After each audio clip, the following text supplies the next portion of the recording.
All right, hello, hello. I am Dr. Nelva Bryant with When Pets Fly. I am the host of the Veterinary Air Travel podcast here that we're having right now. And excuse me one second.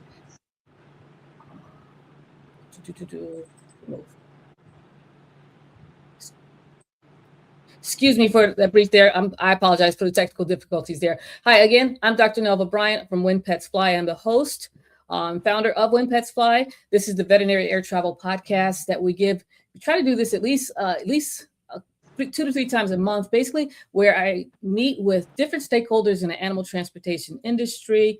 And I'm very excited to do so. But let me back up one quick second, please. Again, I'm Dr. Nelva Bryant. I'm a veterinarian and I work in the airline industry. I've been working with Delta Airlines since around 2018, and I was brought on staff to help review and revise policies for animal transportation. Love that role, but from that, gosh, I've learned so much from being there. But with that knowledge base, I actually developed When Pets Fly, a platform to share pet-centric travel education. And I've been doing this now since, well, about 6 years.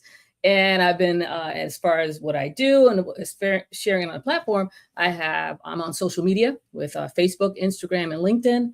I have a website. It's www.winpets.com. And I do these podcasts, which for the past good 5 years, I've been having multiple people come on and again, sharing information about pet travel with different stakeholders. And it could be someone, I'll have guests talking about service animals traveling, talking about nutrition with traveling. And today I've got a repeat guest, Varun I'm sorry, I'm about to mess up your name again, from KLB Pets India. He is an IPATA shipper, and we're going to go into details about what that really means and how that can help pet owners with traveling with their pets internationally. So, Varun, if you don't mind, introduce yourself and we'll get going. Hello, everyone. Hi, Dr. Nelva. It's so feeling great to return back to your podcast. This is my third year on your podcast. Thank you for inviting me again. Hi, everyone. My name is Varun Nandwani. I'm from India. I represent KL Barara and Co. Private Limited. We are custom brokers and freight forwarder. We are also a pet relocation company and an IPATA member in India. I'm Chief Pet Relocator at KL Barara and Co. Private Limited. This is my 18th year in this beautiful pet shipping industry, and I'm trying my best to help each and every day all you worried pet shippers who want to move pets in and out of the India. So you can reach me up for any of your questions and doubts you have related to pet travel in and out of India. Definitely. Thanks Well, I again, am Dr. happy to. Nelva. Yeah, I'm so happy to have you back again. I can't believe this is the third year with you. This is obviously we love you. Yes. We have a very good relationship and love you being here. I was saying to you before we started, folks, with Varun, I'm just personally fascinated to hear about just how pet travel and just how other countries handle pet travel. And that's why I love having you here, is because you give an insight that we don't normally hear. We in a sense, you might know, for folks in the US might know a little bit about pet travel in the United States, but to hear how it's done, and it's various similarities, of course, but how it's done in another country fascinates me. So that's why I keep having you here, because I'm just fascinated to know how you do things in India. And I'm also excited just to share also, as far as you being an IPATA shipper, custom broker, and just being in this industry that's really, really detailed. And I think most pet owners don't understand the expertise that's involved with, how complicated it can be. Also, the involvement with transporting pets by air, and especially internationally. Yeah, so our company KL Barara is 58 years old, a company based in New Delhi. Our headquarters in New Delhi. We are custom brokers. We are 3 generations now in the same field of custom brokers and freight forwarding. We have been also doing pet shipping for last 4 decades. And I, being the head of the pet shipping department, or the vertical we have in our company, so I look on each and every day about the pet shipping, the moves going in and out of this country. So every country have their own process to deal with the live animal relocations and the pet shipping. The basics are common for each and every country, I'm sure it but again, the process, how to do things, what are the the different aspects of doing the pet shipping in each and every country, that differs from country to country.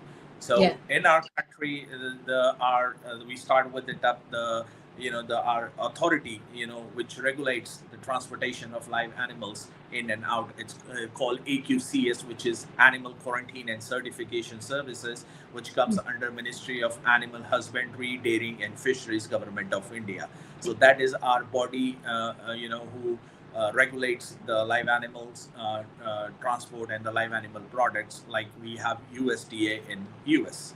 Yeah. Well, the interesting thing is, again, new for a lot of pet owners is that they don't understand that actually the transportation of animals is regulated.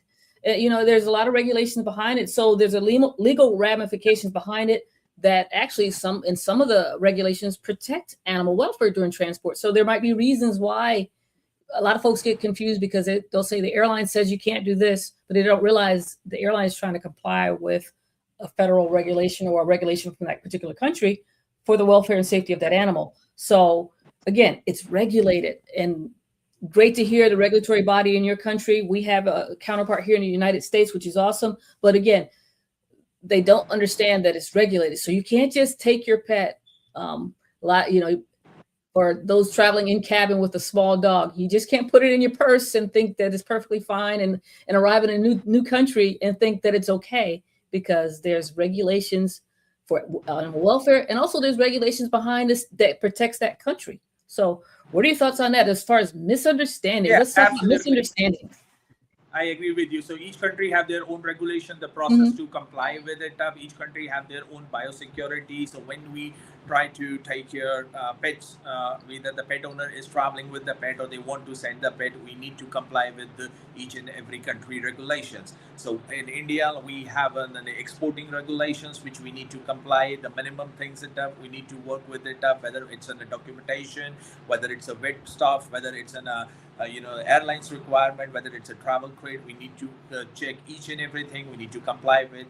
Same on the destination country, we need to see what are the import requirements, what are the minimum health guidelines, protocols we need to comply for the pets.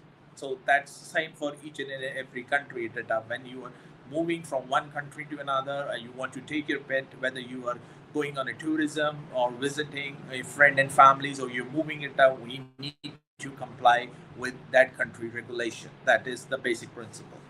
Oh yeah, definitely. Because we always hear the, and I bring it up too, because it's just fascinating to me, but you hear about the years ago, I think it was around 2015, I believe, they said it was a Johnny Depp story where they flew into Australia with their dogs, and they were told they had to leave because they didn't meet the requirements. And then in the US, I don't know if in India or other countries, but in the US, it was like, oh my God, they can't believe, they're threatening euthanasia. And they were making it seem like it was wrong for that country to have those stipulations. But no, that is their right. You're coming into our country. There are diseases that we want to prevent from spreading in our country. And Australia being an island, you can attest to it yourself because you're dealing with as far as pet shipping into different countries. But I believe that's the most stringent country to get into as far as regulatory wise and everything. So it's important for folks to realize that every destination has its own animal entry requirements. And even if you're traveling to multiple countries internationally, you have to make sure your pet meets requirements for each and every country that you're going to. Absolutely, you said correct it. Like 2 decades, or you can say 20 to 25 years ago, do not have a much awareness, about how the pet shipping works. When you want to move from one country to another, you want to take your pet, you do not have much details available. Slowly and gradually in the coming years, the more awareness is available now, and the things are available on the social media. And being as an IPATA, we are working also to make things streamlined for everyone. When one person has to move their pet from one country to another. So here today we talk about in India, when any family or any pet ship owner contact us as their first point of contact. So we try to check with them, the reason behind their pet move. So especially if we start with the import in India, so we ask them are you moving to India permanently or you're just visiting it up? So we just need to make sure what is the reason behind their pet move. So in order to meet the regulations for the import of pet into India, whether it's a permanent move or they are visiting for just a short visit to meet friends or family, relatives, or maybe like visiting India for tourism and they want to bring the pet. So we need to check with them and we need to guide them accordingly. Also, we need to check what is the minimum age of the pet at the time of bringing the pet to the Yeah. country. So we tell them the minimum age, the minimum criteria for the vaccinations. Pet need to be microchipped. What vaccinations required for dog and cats to bring it data. So for India, the dog and cats are classified as a pet. Rest all other are like in an animal, so that have a different process. So we ask each and every pet owner about all these details in order to guide them a proper requirement so they can meet and a timeline. So we ask them also like when you want to come to India, when you want to move your pet data, so they have the proper timeline in order to comply with all the requirements. Yeah. Question for you. Here in the United States, we don't really have, as far as importation, we don't really have a breed restriction on dogs or particularly cats or something like that. Are there any breed restrictions going into India? Do they restrict any certain dog breeds or anything like that in your country? No, at current, we do not have any restrictions for any dog breed or a cat breed. Okay, As it's long good. as dog and breed are healthy, they have a minimum import age criteria and they have a vaccination. For dog, we need a 3 vaccination mainly, which is a rabies, distemper, and lepto. For cat, we need rabies and anti-feline virus, which we call FVRCP vaccination. Got it. Plus, both dog and cats need to be microchipped. So this is the basic health perspective point for dog and cat who are coming to India. So we need a vaccination and a microchip, and then you need a health certificate. That's good to know. And I brought the information up about breed restriction because there are countries out there that actually restrict certain pet dog breeds going into your country. So just be mindful of that when you're traveling, depending on your destination country that you want to either travel or visit or actually permanently move to. Realize there may be breed restrictions, so that's something you need to research with that particular country. Absolutely, these things changing from country to country. Yeah. Some country remove some certain breeds, some country add those breeds. So again, when you are importing the pet to any country, you're taking the pet to any country, you need to check for the correct, the guidelines and the restrictions about the breed and the requirements. Well, as far as safety, what are the things, as far as you just said, the requirements to get there? Do you look into sometimes at some of the safety features to make sure those pets get to the destination safely? Absolutely. Look, safety is always a priority for your pet. Okay. So whenever you are taking your furry family member, your 4 legs family member from one country to another, you need to look on the safety and the priority, which is the comfort also for your pet. So when it comes to safety and a comfort, our priority is always that we should prefer a direct non-stop flight. That's the first thing from point A to point B. If we do not have a direct non-stop over flight, then we go with a single transit. Okay, for the pet. This is basically whether it's pet owner is taking as an excess luggage or a cargo. If we do not get a direct non-stop, then we has to go as a single stop, a transit. So we also check it up that which airlines they are choosing for their pet, whether that airline is a good airline, they have an experience for carriage for live animals or not. It's not just any random airline who you can choose for your pet. No, we need to see it up what is the experience in terms of handling, safety, comfort for the pet on the airlines the pet will gonna fly it up. So that's the first thing it up. The second thing for the safety point of view is that if at the country of origin you have a high temperature, okay, so you need to make sure you take a flight in the night times or early mornings when the temperature is less. So currently, like for an example, North India, the temperature in the day is above 40 degrees Celsius, which is like 100 Fahrenheit. So we prefer that the pet should fly in the night when the temperature is like around 30 degrees Celsius, 80, 85 Fahrenheit. So that is much better than the daytime. So during the day, we avoid flights for the pets. Even the airlines here in India, especially a northern part of India, central, where the temperature is high during the summers.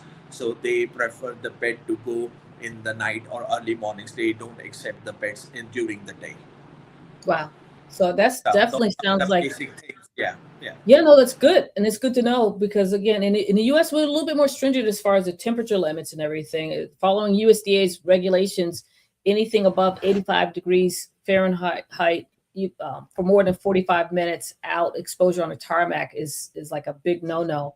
So most airlines in the US set the limit of if it's above 85, they don't transport pets by cargo. Absolutely, American Airlines, so it's have a set line. Another airlines currently the temperatures you can talk about in Miami or in the Texas area, which is beyond 85 Fahrenheit. Right. So airlines are not accepting live animals. Right. Same here in India currently, especially we're talking about the North India, New Delhi airports. So Air India, Emirates, they do not accept pets during the day. So it has to be a night flights. Same for Emirates, for the all other stations in India. So pet has to travel in the night. So during the day, they don't accept the pets. Yeah, all for the safety and welfare for the animal. Absolutely. Do you guys get into also as far as I'm a big stickler on compliance with IATA LER container requirement number 1 for dogs and cats. I just think it's really important that they comply and in those containers that comply with IATA because for their safety and welfare. I remember someone told me that if a pet breaks out of a crate, it wasn't IATA compliant, basically. And I really do believe that because I've never seen one break out of, and maybe in your experience you have, but I've never seen one break out of a crate that truly was compliant with IATA LAR that happening. But you might sometimes, you could get a pet that's really have their mindset on getting out of something and they will do whatever it takes to get out of it. And it does happen. But the importance of compliance with IATA LAR, what are your thoughts on that? Yeah, every pet shipper has to comply with the IATA live animal regulations. That's a Bible. That's a book we need to follow blindly, word by word it up. So because that book is written and also get updated every year just for the safety and the comfort of the so that is the basic things in our industry we need to follow.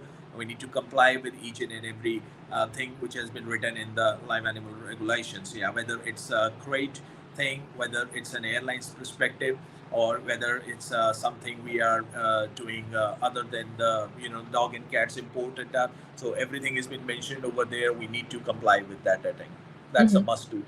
Oh, good to hear. And then again, that's a great feature for folks to understand if they're utilizing an IATA shipper. Compliance with IATA, as you said, the IATA is your Bible.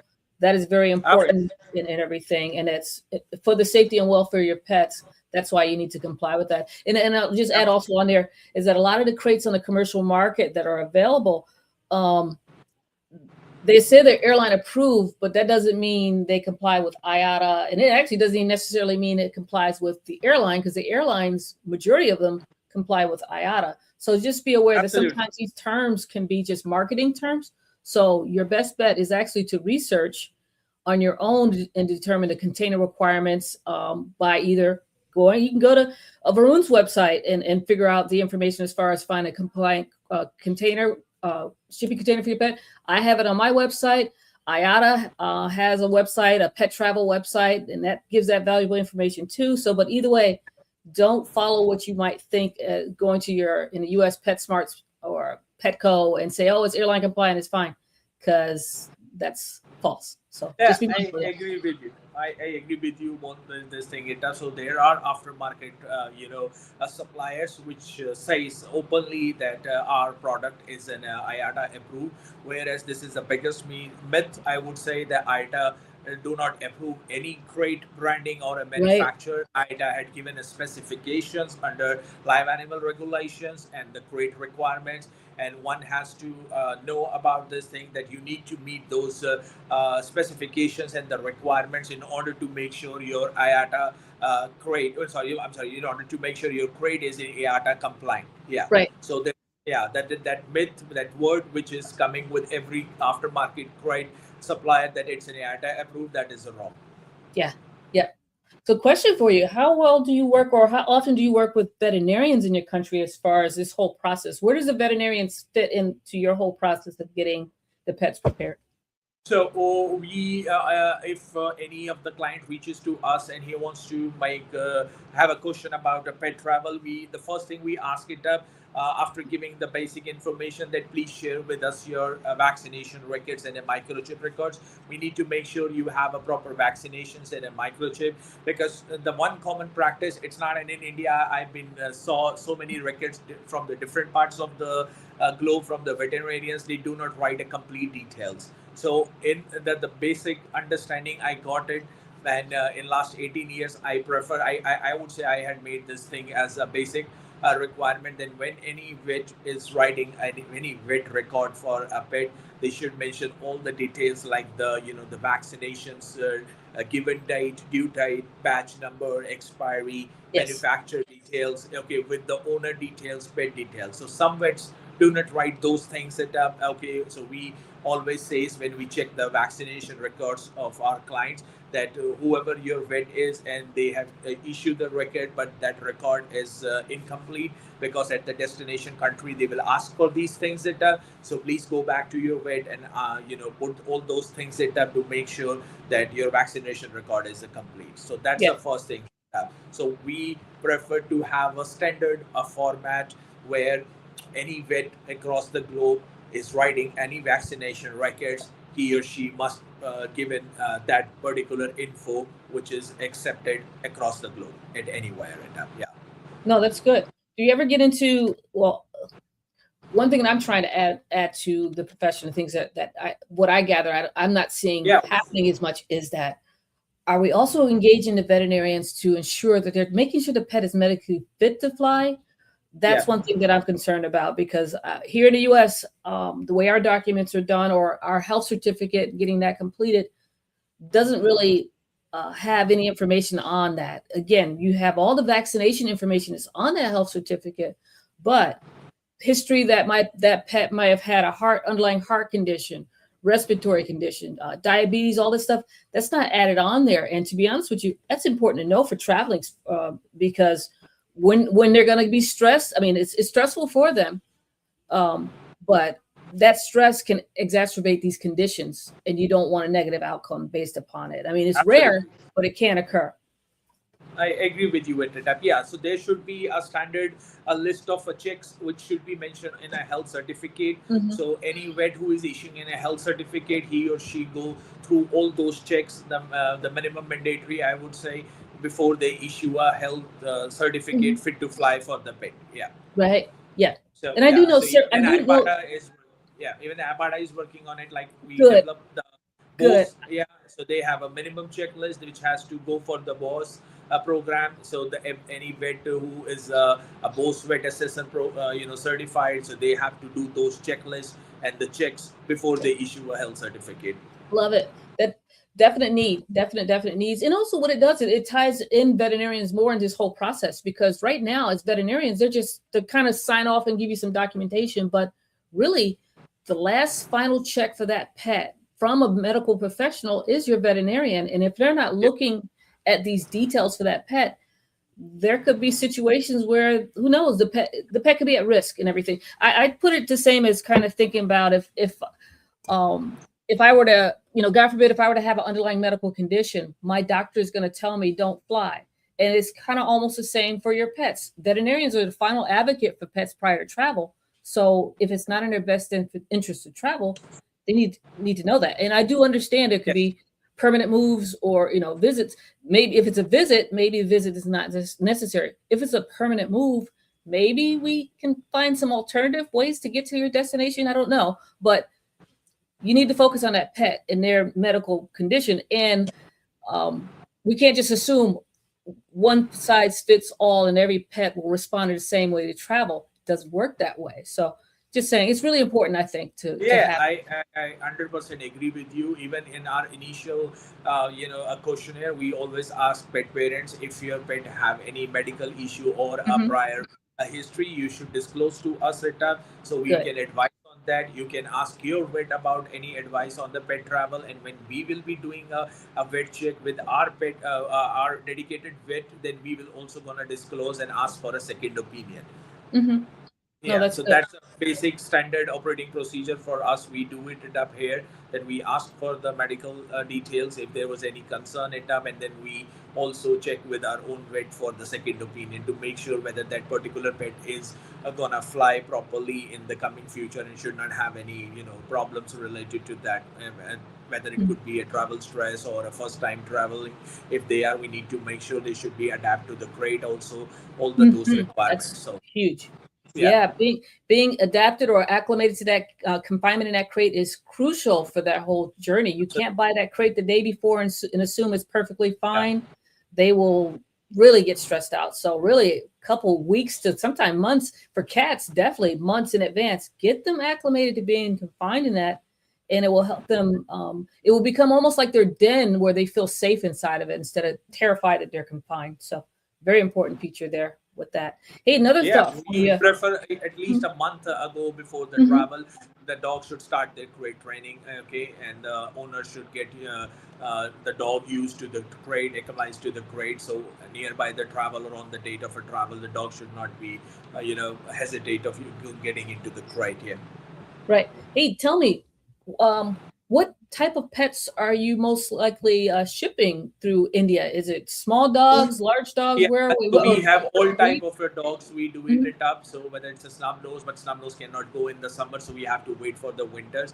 Regularly, the dog breeds are the golden retriever, Labrador retriever, Labradors and the beagles, and these are the dogs which goes on a daily basis. So these are the pets. Most of the Indian household keeps it up. Yeah, and these are the pets which travel on a Nice. daily. Well, also, what I like about being that you're an IPATA shipper, IPATA is like a huge network. So explain the network and how it works because it's interesting because I could be here in Atlanta and I want to go to some area, part of your country and in India, and I don't know how to get there, and someone can help figure that all out. So explain the IPATA, Yeah, so the definitely. International Pet, yeah, Yeah, International so Pet and Animal Transportation So Association. yeah, Yeah. so iPata, since its Mhm. inception in 1979, it's now become one of the huge network, in the world. So we have members, I believe, 100 plus countries now, and I believe 195 is the official United Nations list for the countries, whereas it is like 205, and we have 100 plus, I would say, the members now currently Wow. in the, I would say, each and every continent we have a member. So if somebody wants to move a pet from Atlanta to New Delhi, so we guide them, like we can help you in Atlanta, US also. We can help while whether it's getting a right paperwork from your vet or whether doing a USDA health certificate for India, getting a proper travel crate to your doorstep, booking flights and everything. So we reach out to our members in Atlanta that we are looking for your help. We have a client who have a such and such a breed for the pet dog and been moving to New Delhi. So we need your help. So we get them the details of their pet move. We make them introduced to the agent over there, the IPATA member based in Atlanta, and then we start all communicating together, the client, the agent and the origin, and the agent and the destination. So everyone should be on the same page in the communications. So we decide on the time frame lines, what to do, when to do, how to do, and who will be doing it up, which part it up, what the owner has to do, what the agent at the origin has to do, what the agent at the destination has to do. So we do the homework accordingly, and we tell them like this is your time frame align, you need to do this and this thing, and what the other agent is doing up in Atlanta. So that is where the all three-way communication goes it up. That's So that's wonderful. the beautiful, that's the beauty of having an IPATA family member or an agent at the different parts of the country, that we know them, we meet them at every year at the different conferences, and then we made those trust between each other working it up. Yeah, so that's one of the beauty of IPATA, being an IPATA member here. No, that's awesome. See, being that you're the director at large, right, for IPATA?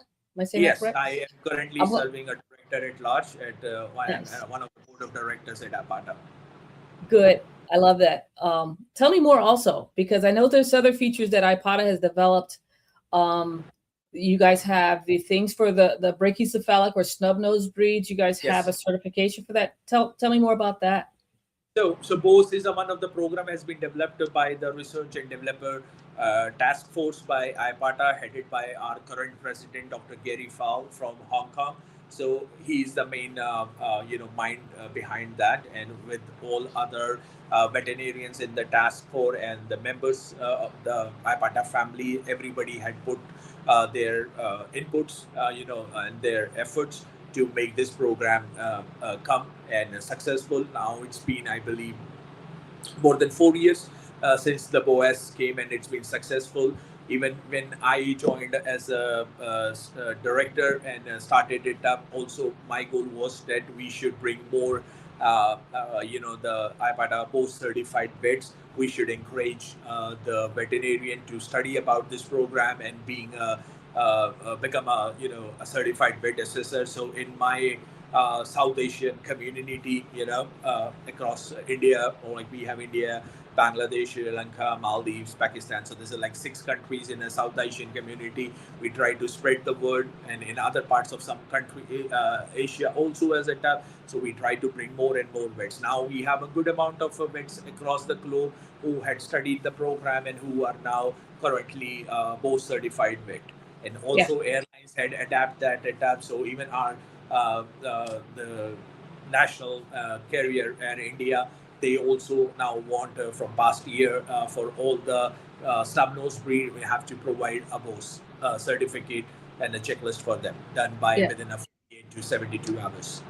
That's awesome. Well, I had another gentleman on here, another veterinarian a couple weeks back, who's actually, his name is Boaz Man. So very similar as spelling.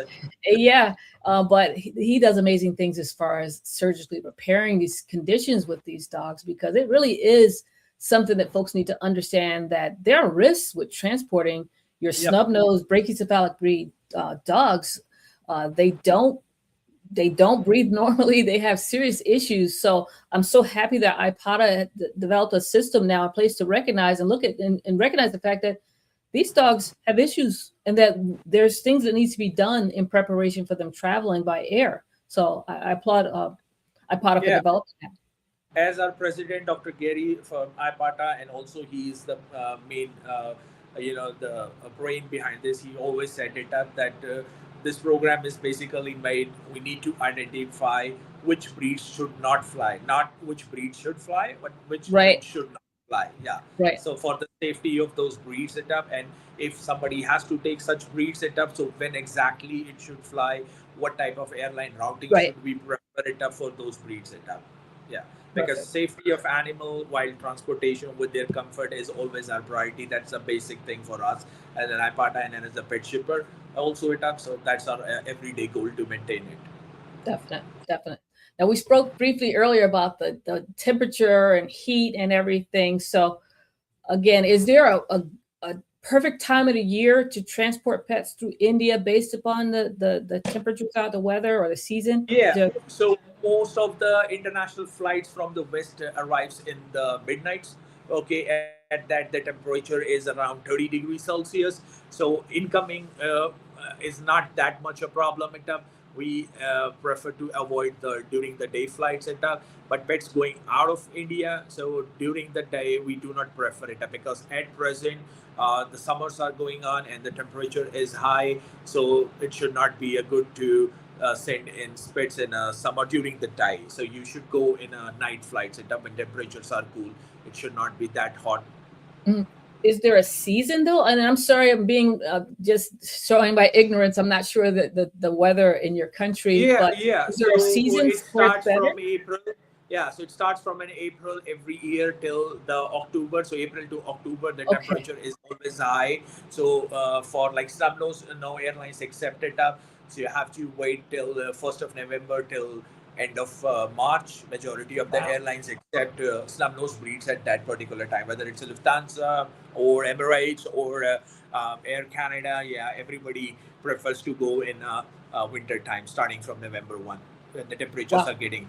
Yeah, even Air Canada has a policy. If the temperature goes like beyond 29 degrees Celsius, they will not gonna accept whether it's a normal breed or a snub-nose breed. Yeah. So they stopped accepting pets when the temperature goes 29 degrees Celsius above. Yeah, same at present. Yeah, they do not accept pets from India because the temperature is high even beyond Wow. 29. Very interesting. Very, very Yeah. interesting. Good to know. Good to know. Hey, well, we're almost wound up, but let's see.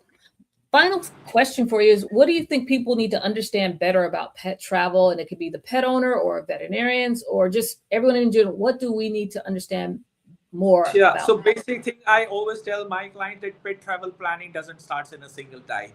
So you have to, if you have this thing in your mind that at a later stage you want to move your pet, you should start acting now. Try to gather the details. Not every detail mentioned on the social media or Yes.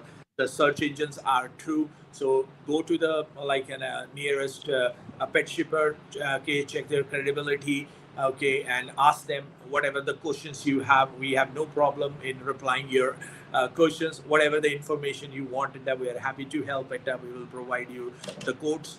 Those are the non-obligations code. It's up to you whether you want to proceed with us. As much as information you needed, you should ask it. It's better to have the proper answers in advance rather than worrying at the later time, when you are nearby your pet travel. Mm-hmm. Yeah, that's perfect.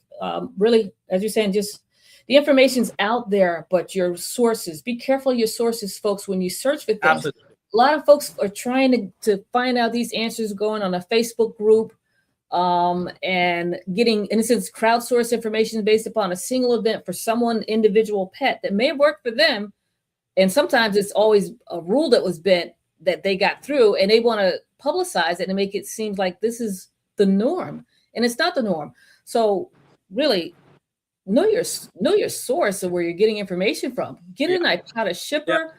Like I said, you've got valuable information on your website. I've got valuable information on my website. Stop going to these Facebook groups and thinking you're going to find out. And also go to the airline. Instead of asking someone, does this airline blah, blah, blah, why don't you go to the airline and figure it out for yourself instead of asking this group? Because when you want to go to the source instead of a hearsay, it's my thought. It's just crazy that social media, that folks go to a social media site over a valid site that has the proper information. So yes. Yeah. But that information always keeps changing. It has to be updated one. So some of the those search engines does not have the updated information. So it's always better you reach to a person who knows about a pet shipping, who is a pet shipper. Okay, and then you can keep asking, or a veterinarian, who have information. Yeah. You guys are on top of all the changes. We didn't talk about it earlier, but gosh, there's so many changes as far as the transportation of pets. Each country can change their requirements, and they can, boom, change one day and the next day it's changed. You guys are on point. You guys know all these things and are keeping everybody up to speed on it. A lot of times, to be honest, if you did it, try to do a do-it-yourself type of trip internationally with your pet, if you don't pay attention or know where to find the current information, you're going to be behind the loop. So you really do need some assistance with this process. Absolutely. Yep, absolutely. I agree with you. At a time, change is the basics. You need to keep update yourself. You need to see what is happening in the industry. What every day new changes are coming. So you need to adapt those changes. You need to be ready for those changes. Like anything goes wrong, so you need to make sure that you're ready for the next step to get those things corrected at a given certain point of time. Yeah, perfect. Well, do you have anything further to add? And folks, so to let you know, Varun is in his country. And what time is it there, your time? It's almost 11:15 now in the night. It's evening. He should be sleeping. So really, I appreciate you being here and sharing with us, sharing this information. So thank you so much for that. So folks, I'm very happy to just share the information with Varun today as far as his business. Being an iPod shipper and just in business for so long. So I really thank you for being here, and we'll probably have you again next year because I really do value just learning how different countries, handle pet travel. And the common thing, which I love across the board and reassurance, is that we all have the same mindset. Animal safety and welfare is number one. Working with someone who is experienced with this whole process of transporting pets, that is exactly what you need. So I thank you for sharing that information with us. My pleasure. Thanks for giving me this chance, Dr. Nelva. It's so Mhm. happy to be back on the third year in the row. I'm looking forward Yeah. to again on the next year for Definitely. my fourth one. Yeah, for the podcast. Yeah, I will bring up new information, new insight about the pet shipping industry in Yep. and out of India and the globe both. All right, love it. Thank you. Well, thank you everyone for joining us. We're going to sign My pleasure. off, and we'll see you probably in the next 2 weeks for another session with our veterinary air travel podcast. Thank you so much, everyone. Bye-bye. Thank you. Thank you. You hold on now. Oops. There we go.